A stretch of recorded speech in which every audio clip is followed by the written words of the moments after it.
Season 2 of The Rings of Power is coming, and now we have the first teaser trailer of the show. So let's see how bad it is, and if they have at least attempted to follow the law this time. I have my doubts, but let's break down this teaser together. First we have a quick shot of Halbrand/Sauron back in Mordor, which we ended on in Season 1. Then Prince Durin holding a speech about an ancient evil power returning. I'm not entirely sure if he's referring to Sauron or the Balrog, but it could be either.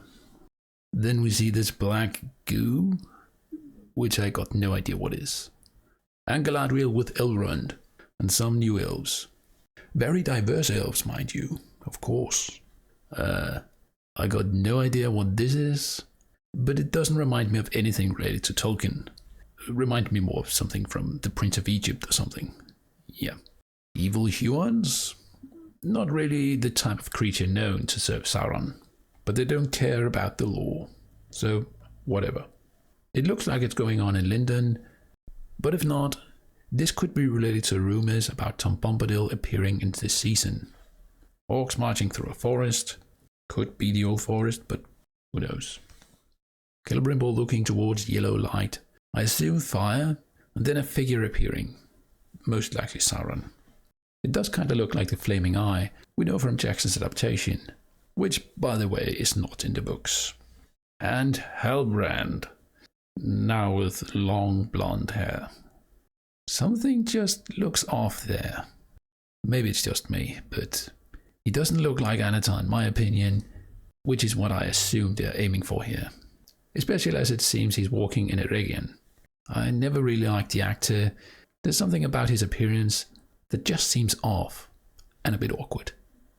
I guess it's just a personal preference. And the release date. Pretty close to the old one.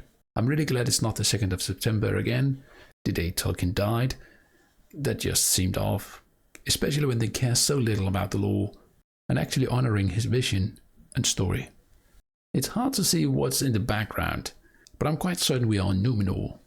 At first I thought it was a city, perhaps Andunje, but it looks too small for that, and all the colors make me think it's a gathering of people instead. Elrond and Galadriel riding, who knows where? Could be Lindon to warn Gil-galad, but it's just a guess. Some black woman beneath the sea? That then changes to this shot. It doesn't look like the same woman, but it could be. I'm not really sure if she's sacrificed to the sea monster or something. It does seem to be the same monster from season 1 though, but we never really got a good look of it, so it's pure speculation. Then we get a lot of quick shots in Khazad-dûm where things are going down. I assume it's the Balrog awakening, even though that shouldn't happen in the Second Age. So based on Durin's previous words about an ancient evil, it seems more likely that he's talking about the Balrog. Galadriel screaming, I guess. Nasty orc for a second. Back to Eregion with some text that clearly refers to the One Ring and the Ring poem. I guess this confirms the One Ring being forged in this season, as predicted by pretty much everyone. 3 for the elves. Yeah, I could talk about the real lore and how it actually went down, but it's so far removed from whatever Amazon have decided to add in their show, so I won't. A great tree? I don't even care. King Durin taking a ring of power. I don't really like the design of the ring. I much prefer the one we already saw in the Hobbit trilogy. Arondir defying gravity once again. Oh boy. We are in for a ride, huh? Yeah, I don't like the exaggerated action stuff. It's actually not very Tolkienian, and also something I really disliked in regards to Legolas in The Lord of the Rings, but especially in The Hobbit. Amenelos and a great eagle. Now that is actually interesting, as eagles are mentioned in the lore, both in Amenelos and Numenor in general. However, at this point, the Numenorians have fallen under the shadow, and eagles no longer live in Amenelos. So I'm not entirely sure what's going on here, but it seems to be friendly. If it's in any way helping Ar-Pharazôn and the King's men, as it seems to be, it would be incredibly law-breaking. But not that surprising, as Amazon keeps finding new ways to contradict what Tolkien actually wrote. This guy, I I can't even remember his name. Isildur still living in Mordor. Surprise, surprise.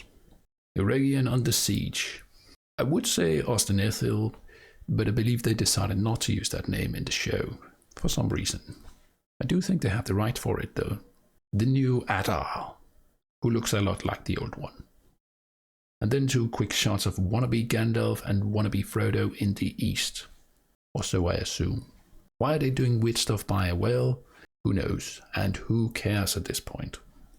Amazon never fails to disappoint me in regards to the lore. Of all the places Gandalf has been, he specifically says he never went east. But here we go. Great job, Amazon. I'm glad you actually read the books you sell. It shows integrity.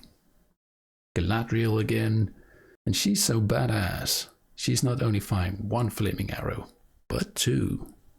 Just you wait, by next season it's 10. I'm not even gonna comment on the flaming arrows.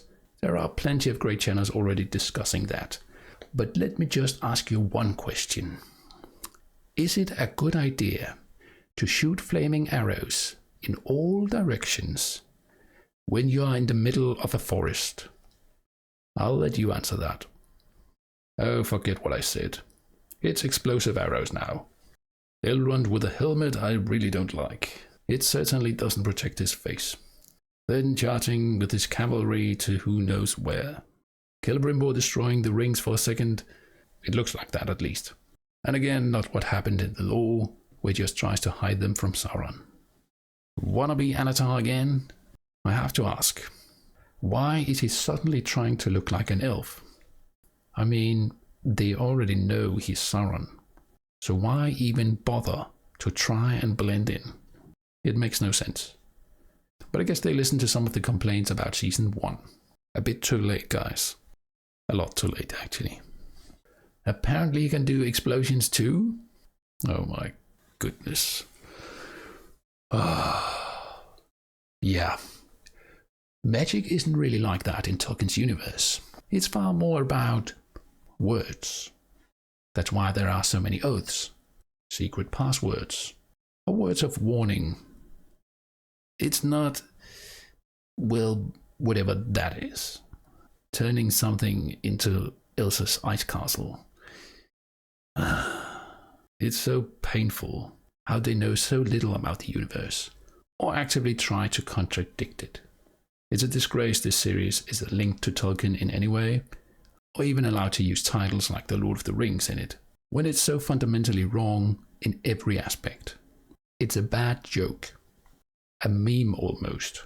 Show me you know nothing about Tolkien. And this is what we get. Season 2 of The Cringe of Power. Eru, have mercy on me. This will be hard to get through, just like season 1. But I'll do it. For you guys. For Tolkien and the truth. As always, thank you all for watching, and special thanks to all the members and patrons of the channel. You make this channel stay alive. If you want to see all the breakdowns of season 1, feel free to check out this playlist. Thanks for being part of the Council of the Rings. Farewell till next time.